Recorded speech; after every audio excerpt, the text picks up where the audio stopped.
Amém, Jesus. Meu irmão, o mundo não tem dúvidas em relação à existência de Jesus. O mundo não tem dúvida em relação à existência histórica de Jesus, porque ele dividiu a história. Hoje é 2023, em todos os lugares do mundo. 2023 depois de quem? Sabe qual é a dúvida do mundo? É se ele está vivo. E essa é a convicção e a certeza que fortalece a esperança da nossa fé. É porque ele não é um Deus morto, ele é um Deus vivo. Essa é a certeza que move o nosso coração. É nisso que vivemos, é nisso que glorificamos, porque ele é o Emanuel, o Deus conosco. Você pode glorificar o nome de Jesus? Aleluias! Dê uma salva de palmas a Jesus, meu irmão. Aleluias! Glória a Deus, Jesus. Pai, obrigado, Jesus, pela tua graça, pelo teu amor e pelo teu agir, Pai.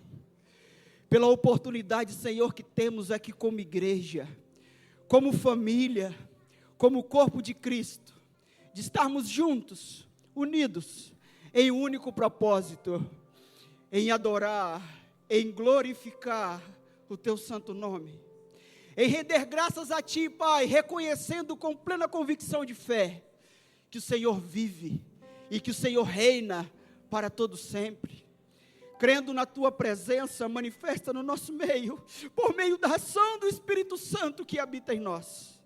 Em nome de Jesus, Espírito Santo, o Senhor tem total liberdade no nosso meio, para continuar a nos conduzir, em meio a este ambiente, Pai, já preparado por meio da adoração, por meio dos louvores, aonde o Senhor habita.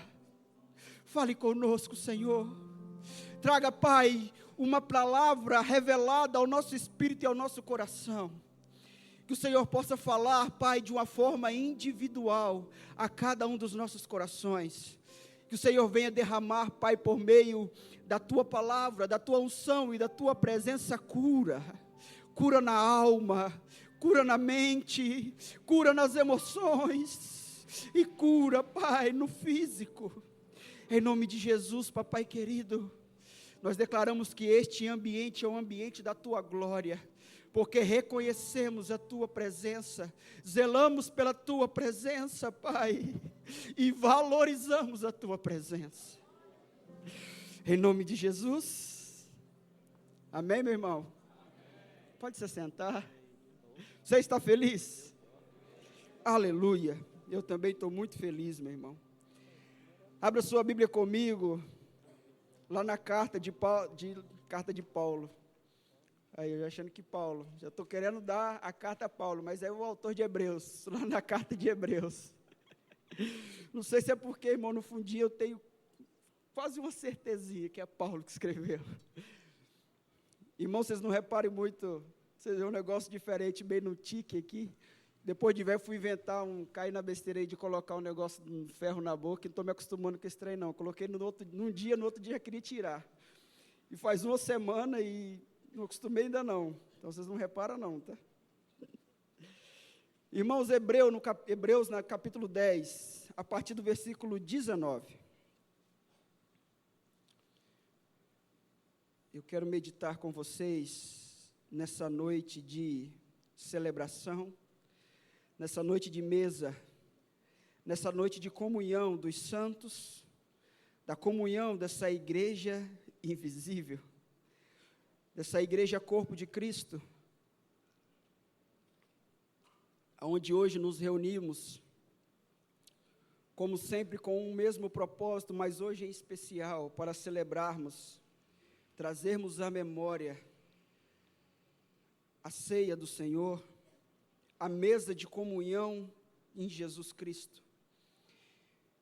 A carta do autor aos Hebreus, no capítulo 10, no versículo 19, a palavra de Deus diz assim: portanto, meus irmãos, tendo ousadia para entrar no santuário, pelo sangue de Jesus, pelo novo e vivo caminho, que ele nos abriu por meio do véu, isto é, pela sua carne. Tendo um grande sacerdote sobre a casa de Deus, aproximemo-nos com um coração sincero, em plena certeza de fé, tendo o coração purificado da má consciência, e o corpo lavado com água pura. Guardemos firme a confissão da esperança, sem vacilar, pois quem fez a promessa é fiel. Cuidemos também de nos animar uns aos outros, no amor e na prática de boas obras. Não deixemos de nos congregar, como é de costume de alguns. Pelo contrário, façamos admoestações, ainda mais agora que vocês veem que o dia se aproxima. Que dia é esse, irmão? O dia do Senhor. O dia do Senhor. Aqui, o autor de Hebreus, ele é muito claro em trazer uma direção à igreja. Esses versículos que nós lemos, aqui o autor, ele vem trazer a igreja aos Hebreus, e trazemos isso para nós como igreja, um direcionamento, e quarto, exortações, acerca de nós como igreja, diante de um entendimento de Cristo Jesus, devemos nos conduzir para com Deus e para com a igreja, a comunhão dos santos, a mesa do Senhor, a mesa da comunhão.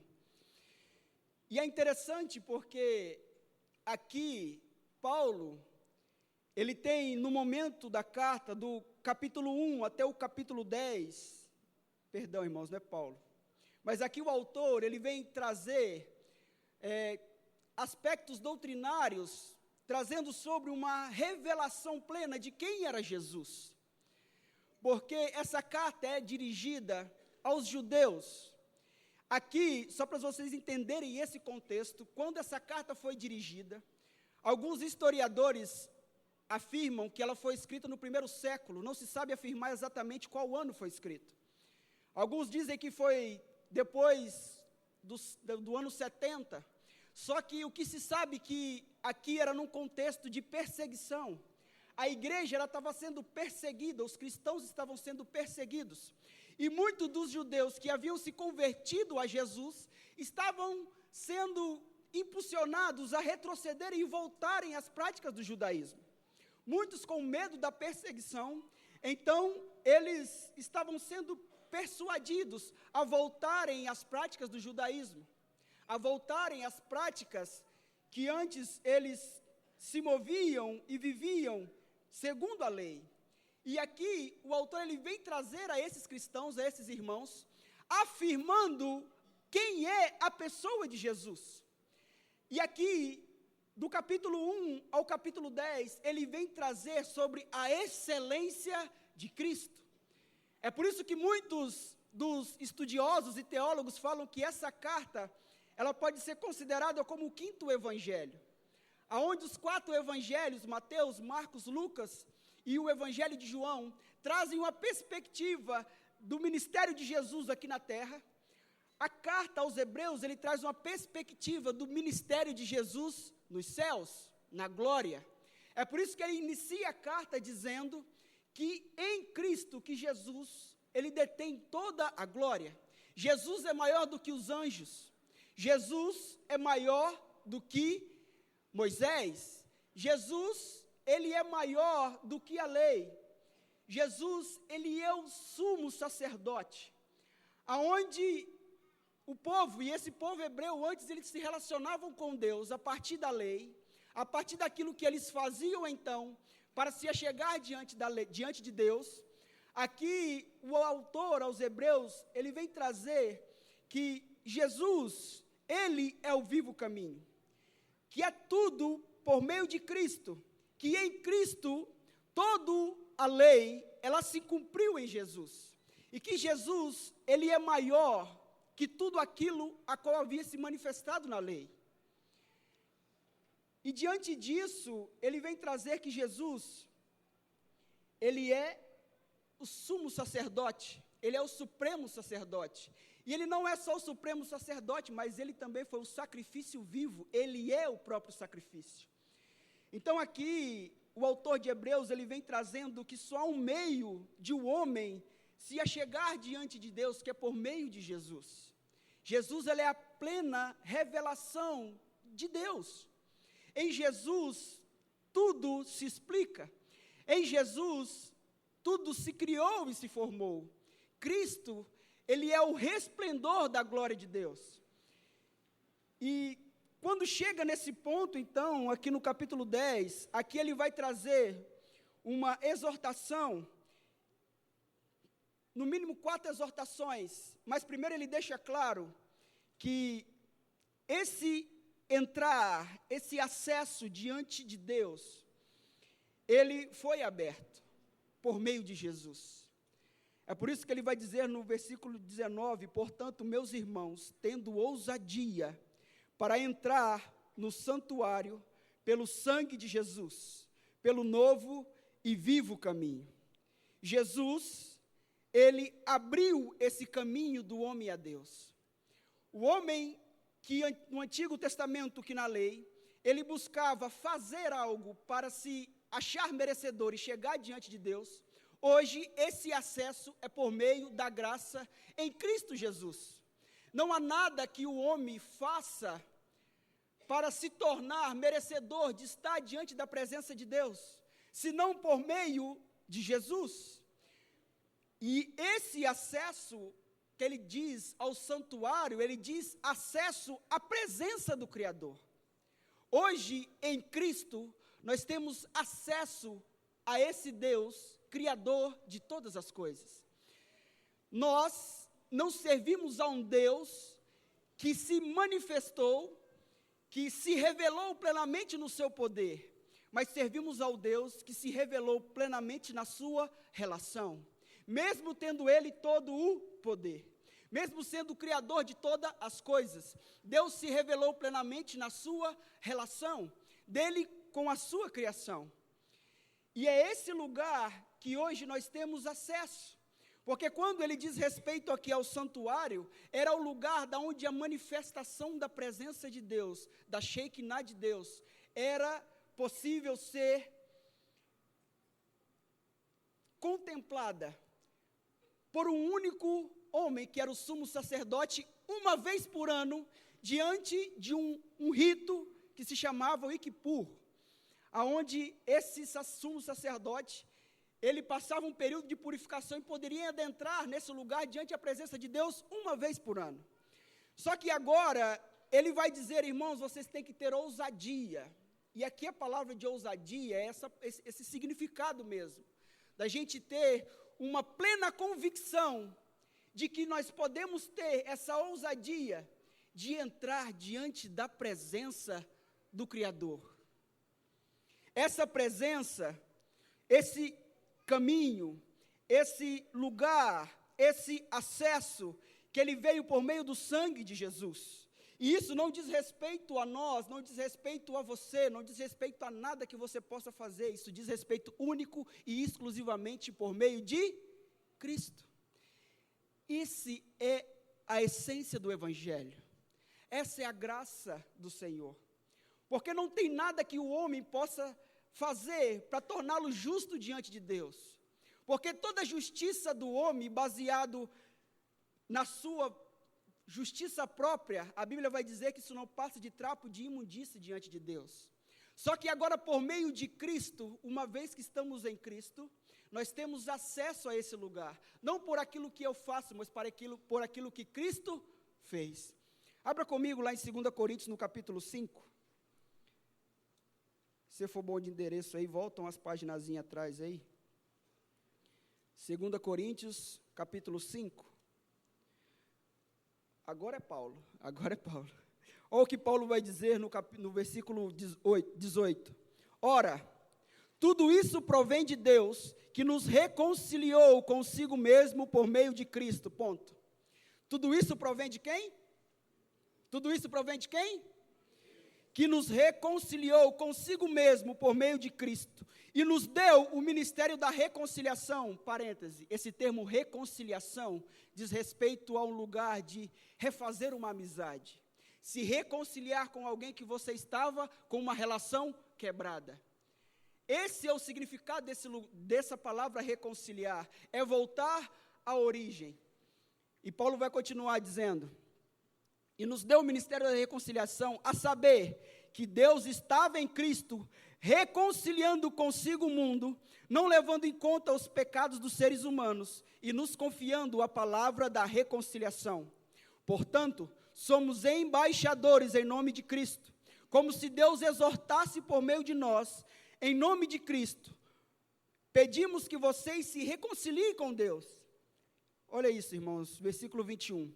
Aquele que não conheceu o pecado, Deus o fez pecado por nós, para que nele fôssemos feitos justiça de Deus. Aleluias! Deus é santo, Deus é justo.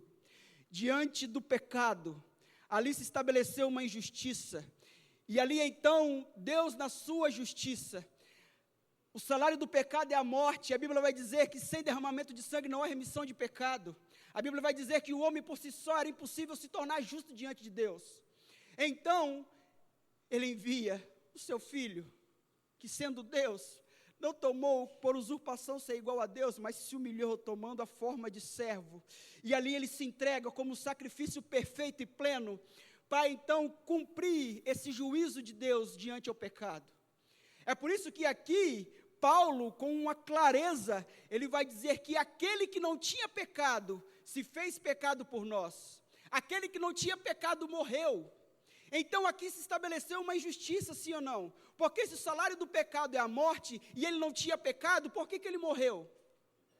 Ali se estabeleceu uma injustiça. Só que é como se na cruz, ali através de Cristo, estivesse sendo feita uma troca. Porque a Bíblia vai dizer, esse versículo que nós lemos, que aquele que não tinha pecado, ele se fez pecado por nós, para que a justiça que estava nele, agora nós pudéssemos ser feitos justos diante de Deus. Então a justiça que nos apresentamos diante da presença de Deus, não é a justiça que provém de mim, mas é a justiça que provém de Cristo, aonde se uma vez que eu estou em Cristo, aceitando a obra expiatória da cruz, agora então essa justiça ela é imputada em mim, e eu sou santificado, podendo agora acessar esse lugar do santuário da presença manifesta de Deus. Amém? Vocês estão comigo? É por isso que ele inicia falando, esse acesso está aberto. Esse acesso está aberto. E a primeira exortação que ele vai dizer, então agora nós temos que nos aproximarmos de Deus. Ele diz, aproximemo-nos de Deus, porque se o acesso está aberto, isso foi obra da cruz, isso foi obra de Jesus. Agora, se aproximar de Deus, se achegar a Ele, isso parte de uma decisão de coração nossa, como filhos. O acesso está aberto. Agora cabe a nós decidirmos, nos relacionar, nos aproximar dEle. É por isso que a primeira exortação à igreja, ele diz, aproximemo-nos de Deus. Esse acesso, ele está aberto. É por isso que o Tiago, no capítulo 4, versículo 8, ele vai dizer, achegai-vos a Deus, e Ele se achegará a vós. Nós temos acesso a Deus, ao relacionamento com Deus, o relacionamento íntimo com Deus, por meio de Cristo. Só que cabe a nós agora nos aproximarmos a Ele. Cabe a nós a irmos a essa mesa da comunhão, a esse lugar pelo qual nós fomos criados, a qual o homem tem o seu propósito de existência, que é glorificar a Deus e gozá-lo eternamente. Desfrutar desse meio a qual Deus fez a sua criação, que é de desenvolver um relacionamento. É por isso que o cristianismo, é por isso que o evangelho, ele parece loucura e parece um escândalo. Porque nós podemos desfrutar de um relacionamento íntimo de paternidade com um Deus Criador. aonde Jesus não apresenta um Deus no seu poder, mas apresenta um Pai. É por isso que em Cristo nós temos a plena convicção e consciência da paternidade. É por isso que a religião da época se escandalizou, porque todos olhavam em Deus por meio da lei, um Deus distante, um Deus julgador, um Deus... E Jesus vem então apresentando um Pai. Porque, como uma relação de um pai e um filho, nós devemos nos aproximarmos de Deus. E aí você pergunta para mim, Henrique, mas como que eu faço isso? Como que eu me aproximo de Deus? Aqui o autor aos Hebreus vai dizer, de que forma nós devemos se aproximar de Deus? E ele vai dizer, aproximemo-nos com um coração sincero. Um coração aberto, com uma consciência de que Deus nos conhece plenamente como verdadeiramente você é. Meu irmão, você pode esconder as suas mazelas de todo mundo, porque todo homem, esse irmão que está do seu lado, ele é limitado igual a você. Nós somos limitados a te julgar da pele para fora. Eu não conheço da pele para dentro, mas o seu Pai conhece o mais profundo do íntimo da sua alma. Romanos 8, 27 vai dizer que Deus é aquele que sonda os corações. Outra palavra vai dizer que Ele esquadrinha os corações. É como se Ele pegasse o nosso coração e abrisse em todas as partes, aonde não tem lugar que Ele não possa ver e conhecer. Mas por que nós temos que nos apresentar com sinceridade diante de Deus, com o coração sincero? Porque sinceridade não é pecado. Pecado é a falta de sinceridade. Uma vez que a gente não compreende essa relação de paternidade, essa relação onde eu me aproximo diante de Deus, e ali eu encontro um ambiente onde eu posso abrir o meu coração ao meu Pai, abrir as minhas mazelas ao meu Pai, e é nesse lugar que o Senhor, Ele nos contempla. É nesse lugar que você vai conseguir aproximar de Deus. É nesse lugar onde você tira todas as máscaras, você tira tudo aquilo que você apresenta diante das pessoas, que você não, que no seu íntimo, que onde você está sozinho, você verdadeiramente demonstra quem você é. É nesse lugar que você tem que se despir e apresentar o seu coração com sinceridade diante de Deus. Porque quando a gente apresenta o nosso coração com sinceridade diante de Deus, é nesse momento que nós somos curados. É nesse momento que Deus, então, Ele encontra acesso para poder nos tocar, para poder nos transformar. O segundo ponto, ele diz, com plena certeza de fé. O principal propósito da fé é nos relacionarmos com Deus, irmãos. Durante muito tempo eu achei que a fé era o meio pelo qual nós conseguimos acessar o favor de Deus, acessar plenamente aquilo que Deus tem para nós. E também é por meio da fé que nós nos relacionamos com Deus, é por meio da fé que nós andamos com Deus. O justo viverá da fé. Só que o propósito da fé é a comunhão com Deus. Lá em Hebreus, no capítulo 11, versículo 6, a Bíblia vai dizer, sem fé é impossível agradar a Deus, pois quem nele se aproxima precisa crer que ele existe e que ele recompensa aqueles que o buscam. Qual que é o propósito primário da fé? Eu me relacionar com Deus. Uma vez que eu me aproximo de Deus, uma vez que eu busco agradar a Deus e que eu me aproximo dele, crendo que ele existe, então a fé, ela tem um propósito primário para me aproximar de Deus. Porque esse Deus que o meu olho não vê, esse Deus que a minha mente não consegue compreender, mas esse Deus que pela fé eu creio e me aproximo dele. Aonde a fé, ela encontra essa certeza no nosso coração. Um outro ponto que ele vai dizer é com um coração purificado da má consciência.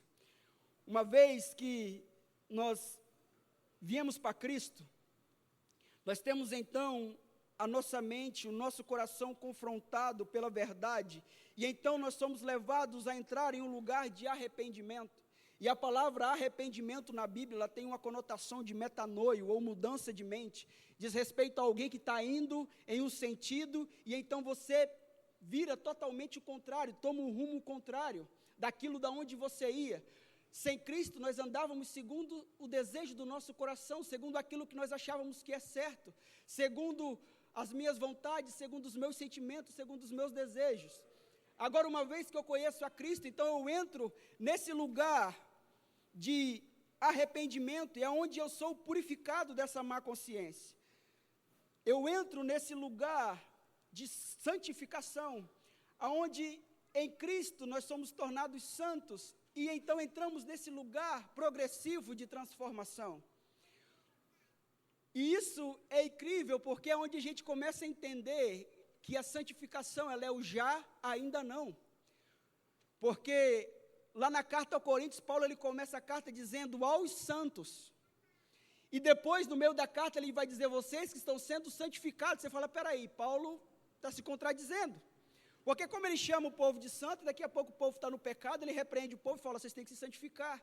É porque a santificação, quando nós aceitamos a Jesus, nós somos santificados. Essa santificação diz respeito ao acesso a Deus. Só que a transformação do nosso interior, do nosso caráter, do nosso coração, ela é feita progressiva. Então, se nós estamos em Cristo com essa consciência, nós podemos nos aproximar de Deus, porque vivemos uma santificação progressiva. Isso não diz respeito à perfeição, isso diz respeito a um lugar de sujeição perante a vontade e a palavra de Deus. É por isso que ele vai dizer, procurem viver paz com todos, e busquem a santificação, sem a qual ninguém verá o Senhor. Ele não fala para a gente que sem louvar a Deus, ninguém verá o Senhor. Ele não fala que sem trabalhar para Deus, ninguém verá o Senhor. Ele não fala que se ninguém servir, ninguém verá o Senhor, mas é sem a santificação. Sem esse coração purificado da má consciência, nós não conseguimos ter acesso a Deus. E por último, ele diz, com o corpo lavado. E aqui esse corpo lavado diz respeito ao batismo nas águas. Porque uma vez que estamos em Cristo, nós somos transformados pelo Espírito Santo por meio da transformação de mente, de arrependimento. E o corpo lavado, ele diz respeito por meio dessa confissão pública, aonde nós morremos com Cristo e com Ele ressuscitamos. Morremos para o velho homem e agora, de forma pública, reconhecemos a Cristo e vivemos uma nova vida com Jesus. Isso diz respeito ao corpo lavado. Amém? A segunda exortação, então, após se aproximar de Deus, ele diz, guardemos firmes a confissão da esperança, sem vacilar, pois quem fez a promessa é fiel. Essa é a segunda direção à igreja. Essa segunda exortação ao corpo de Cristo, à comunhão dos santos, é que nós guardemos firmes essa confissão. Uma vez que nós viemos para Cristo, isso não tem plano B, não existe a possibilidade de voltar atrás. Nós temos que batalhar pela fé, por isso que a Bíblia vai dizer que nós temos que batalhar pela fé. Nós temos que guardar firme essa esperança. E qual que é a esperança? É o retorno de Cristo, é o dia do Senhor, é a vida eterna. É isso que lá em Atos, no capítulo 1, versículo 11, ali após Jesus ressurreto e passar um tempo com os discípulos, orientando e ensinando acerca do reino de Deus, então ali ele é alçado aos céus, e ali eles ficam atônitos, olhando para o céu e vendo Jesus sendo alçado aos céus, e ali então vem dois anjos e olham para aqueles homens e dizem, que lhes disseram, Galileus, por que vocês estão olhando para o céu? Este mesmo Jesus que dentre vocês foi levado aos céus, ele voltará da mesma forma como vocês o viram subir. Essa é a maior esperança. Essa é a esperança a qual a nossa fé, ela tem que ser firmada, ela tem que ser pautada. Não é em homens, mas é em Jesus. Não é no tempo presente, mas é diante de uma revelação de uma glória que há de ser revelada a nós.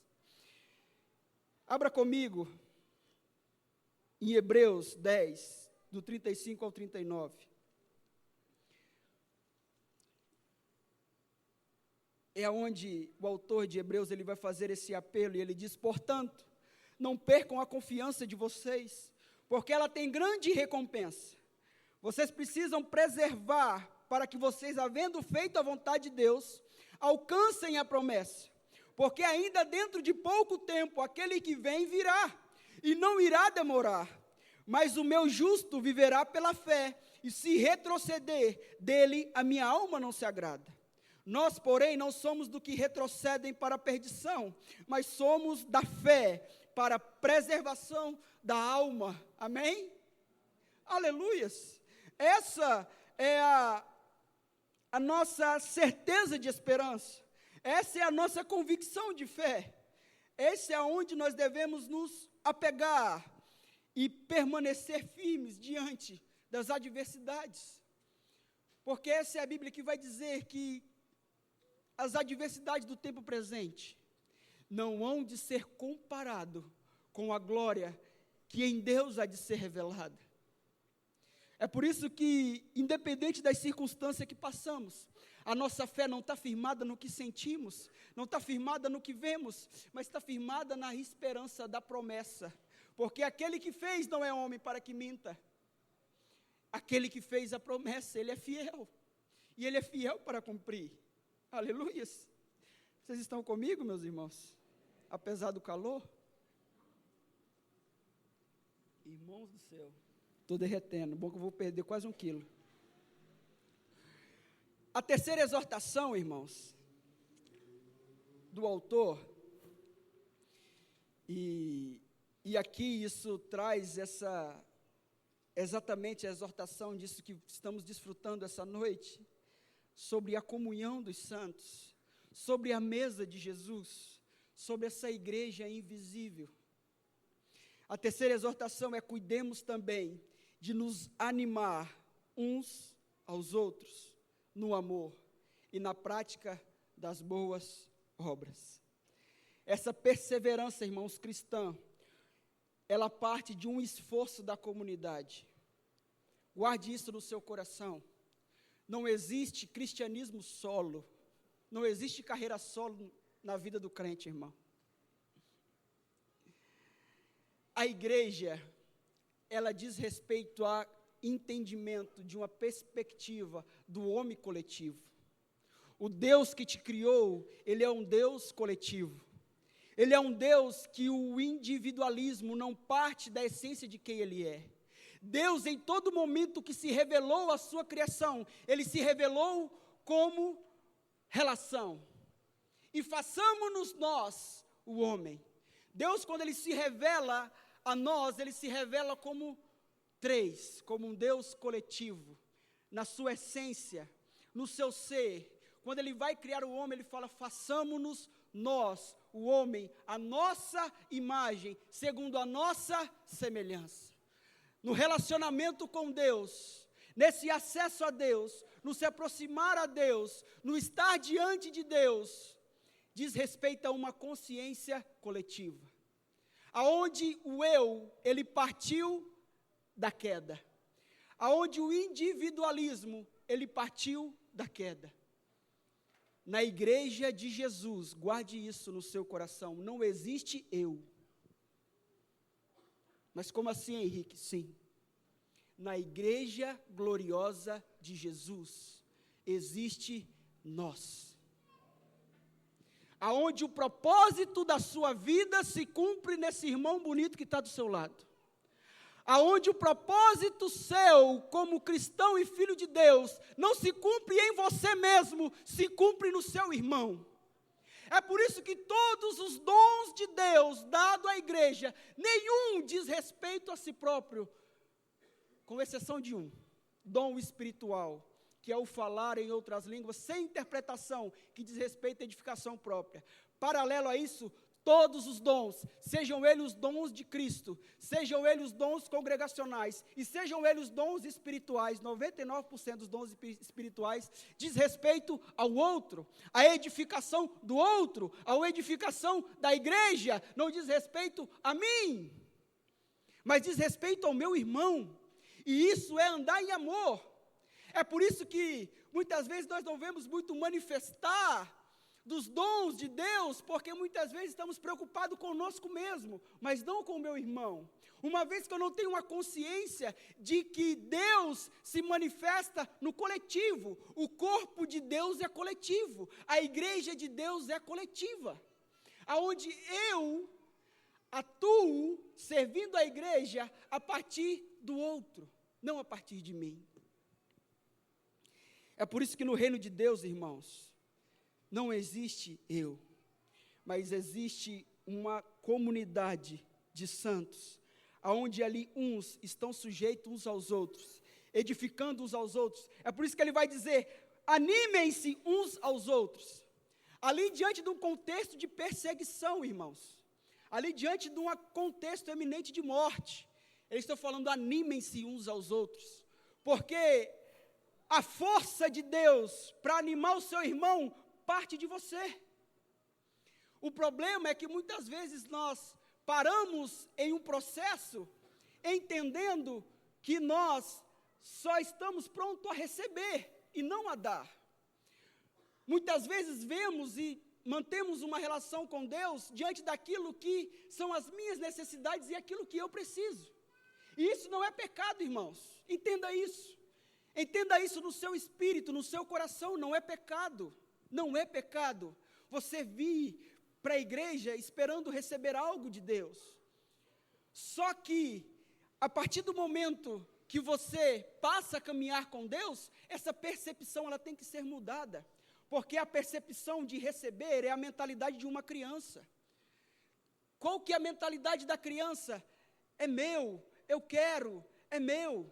Só que a partir do momento que ela começa a crescer, ela entende que o propósito dela, na realidade, é de crescer, de se tornar um pai ou uma mãe, e de agora de prover a outros, de prover aos filhos. Vocês estão entendendo? É por isso que a edificação da igreja, o discernir o corpo de Cristo, parte de um lugar a nós caminharmos a essa maturidade de compreender que mais do que Deus me abençoar, Ele quer me tornar um canal de bênção para o outro. É isso que Jesus vai deixar claro diante daquela mulher no poço. É aquela mulher que estava perdida, buscando água, e Jesus fala: você está com sede? Vem a mim e beba. E aquele que beber nunca mais terá sede, porque formará dele fontes de água viva. Amém, irmãos?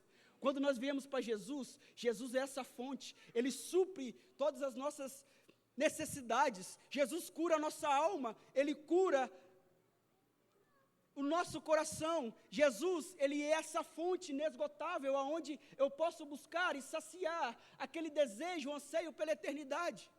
Só que a vida com Jesus não para na fonte, porque no capítulo 4, no capítulo 7 de João, ele vai fazer a mesma afirmação: quem tem sede, vem a mim, beba.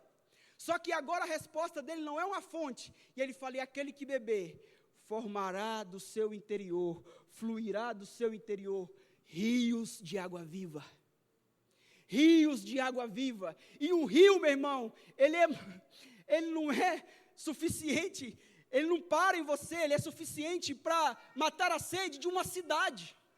As cidades que foram colonizadas, em todos os lugares, eram do lado do quê? De um rio. E esse rio tem a capacidade de abastecer uma cidade. Esse rio que flui do seu interior, você tem capacidade, irmãos, de dar sede a muitos que têm sede, de você dar de beber a muitos que têm sede. E é essa consciência do corpo, é essa consciência da mesa. É por isso que Paulo, ao exortar a igreja de Corinto sobre a ceia do Senhor, ele vai dizer: no meio de vocês há muitos que estão doentes, porque não discerniram o corpo, porque muitos chegavam cedo, e diferente daqui, irmãos, que é um pedacinho de pão e um copinho de suco, lá era um banquete. Eles se reuniam e ali tinha aquele momento da ceia, mas ali o povo comia e bebia à vontade, ao ponto de uns chegarem primeiro e não esperar pelos outros, e ali o cara se empanturrar, se embriagar de tanto beber vinho, sem esperar pelo irmão. E é nesse contexto que Paulo vem exortar e explicar o que significava a ceia do Senhor. É nisso que ele vai dizer: tem muitos que estão doentes porque não discerniram o corpo, porque a mesa do Senhor não diz respeito ao lugar que eu venho para receber, mas diz respeito ao lugar onde eu me coloco, para a partir de mim, eu ser o meio a qual o Senhor vai abençoar o meu irmão. Aonde outros vão poder beber e comer através daquilo que o Senhor já depositou em mim. Meu irmão, tem pessoas que precisam de algo que o Senhor depositou em você. Henrique, mas seria muito fácil. Por que o Senhor Deus dessa forma, Ele decidiu usar pessoas imperfeitas, pessoas improváveis, para se mover. Deus, Ele utiliza homens, irmãos. Deus utiliza pessoas. Deus, Ele espera você se manifestar, para Ele poder, então, expressar o seu amor. É por isso que aqui o autor vai dizer: animem uns aos outros. Animem uns aos outros. Aleluias. Irmãos, abra comigo Colossenses 3. Eu tenho que ler isso com vocês. Abra comigo aí Colossenses 3, do 5 ao 17. Aleluias. Aleluias. Colossenses 3. No versículo 5 ele vai dizer: portanto, preste atenção nisso, irmãos. Escute isso com o seu espírito. Portanto, façam morrer tudo o que pertence à natureza terrena: imoralidade sexual, impureza, paixões, maus desejos e avareza, que é idolatria. Por causa destas coisas é que vem a ira de Deus sobre os filhos da desobediência. Vocês também andaram nessas mesmas coisas no passado, quando viviam nelas. Agora, porém, abandone igualmente todas essas coisas: a ira, a indignação, a maldade, a blasfêmia, a linguagem obscena no falar. Não mintam uns aos outros, uma vez que vocês já se despiram da velha natureza com as suas práticas, e se revestiram da nova natureza, que se renova para o pleno conhecimento segundo a imagem daquele que a criou. Versículo 11. Ainda não podemos haver mais gregos, judeus, circuncisão ou incircuncisão, bárbaro, cita, escravo, livre, mas Cristo é tudo em todos nós. Aqui uma pausa. O que aqui o Paulo está dizendo, irmãos? Aqui na igreja não existe diferença. Na igreja não existe diferença. Aqui não tem grego, não tem judeu, não tem aquele que circuncidou, não tem circunciso, não tem circunciso, não tem bárbaro, não tem escravo, não tem ninguém. Aqui não tem diferença.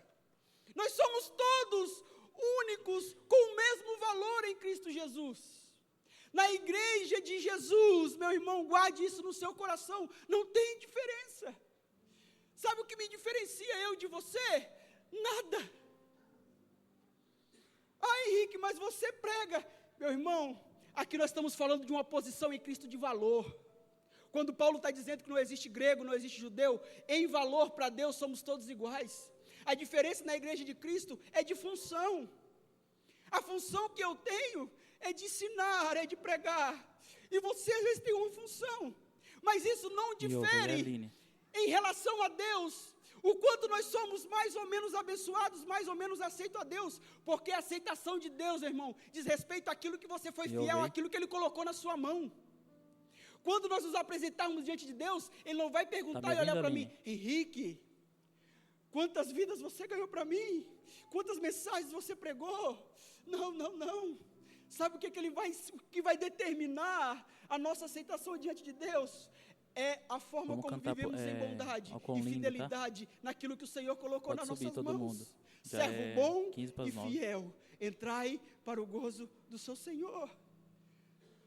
O Senhor não vai esperar, meu irmão, homens gloriosos, mas vamos esperar diante dele servos que foram fiéis naquilo que ele colocou na mão de cada um.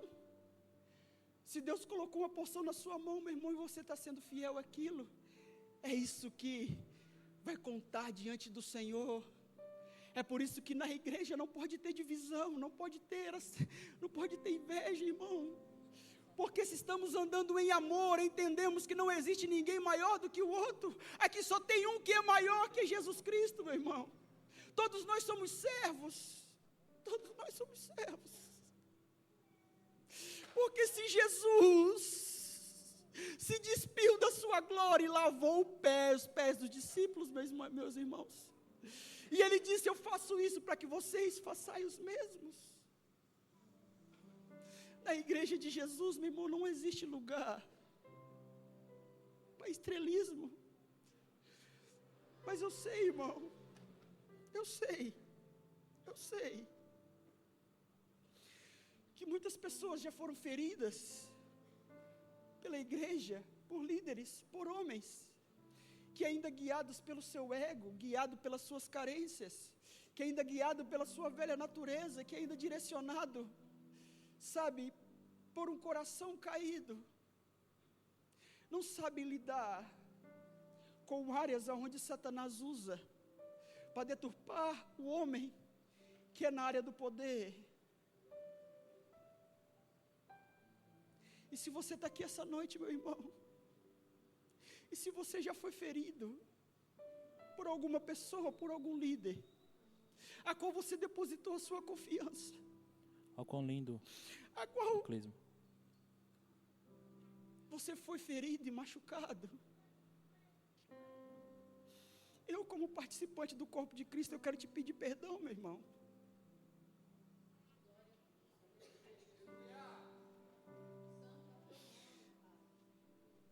Me perdoa. Está saindo no microfone, Aline. Porque a igreja de Cristo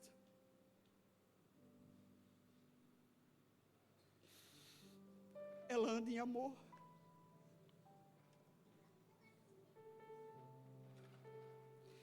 Portanto, como eleitos de Deus, santos e amados, revistam-se da profunda compaixão, de bondade, de humildade, de mansidão, de paciência, suportando-se uns aos outros. E esse suportar, meu irmão, não é tolerar. Esse suportar é dar suporte. E perdoem-se mutuamente, caso alguém tenha motivo de queixa contra outra pessoa. Assim como o Senhor perdoou vocês, perdoem também uns aos outros. Acima de tudo isto, porém, esteja o amor, que é o vínculo da perfeição. Que a paz de Cristo seja o árbitro no coração de vocês.